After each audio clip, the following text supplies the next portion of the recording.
Alright, video vlog check everybody, Azrael here. So this is just an update about my Huawei Watch GT2e. I'm still wearing it here sa swimming pool.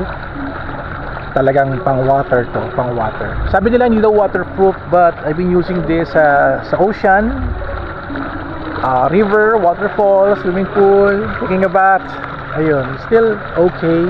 Although yung strap ko hindi na siya yung original. Pakita ko sa inyo. Patong natin dito. We're here in Pontefino Hotel in Batangas. At my watch, Huawei Watch GT2e, still perfect condition. Okay na okay ito. It's still working, still working. Ayan. Nakita nyo ba? Okay siya, still working. Kahit basa-basahin ko to, actually gamit ko to every time pag nagpupunta ako ng swimming pool, kahit underwater ng sa under the sea, gamit ko pa rin ito pala snorkel ako. It's a perfect smartwatch na talagang heavy duty.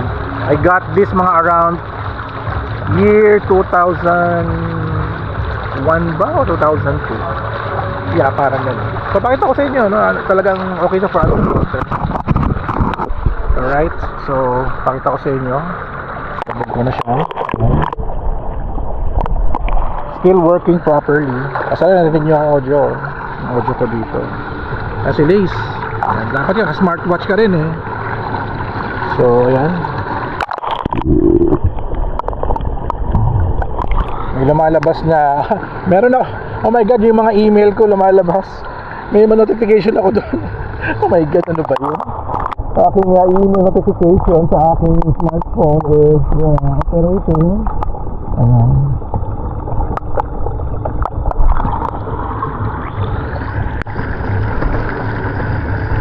Let's say very quick update no for my Huawei Watch GT2e. Talagang sabi kasi nila hindi daw waterproof eh. Sabi nila hindi daw waterproof, but eto, okay siya. Ilang years na sa akin to? 21, 2, 3, 4, 5 years na. 5 years na. At hindi ko lang siya ginamit for a while kasi marami akong mga smartwatch, but pag may mga out of town ako tsaka pang underwater, gamit ko rin talaga tong Huawei Watch GT2e. Talagang maaasahan. Ayan, with 88% battery. Kakacharge ko lang nito 2 days ago. Tama ba? 2 days ago, 3 days ago. Kaya kasi nakakonect ako sa Bluetooth na nakaraan eh. So ayun, kita sa next video. At update ko kayo and update ko kayo if ever na hanggang saan gaano katagal natagal tong Huawei Watch GT2e ko, no? Kasi ngayon ko na kailangan mag-upgrade ng Huawei Watch. Ayun, see you guys sa next video at kita-kita. Bye!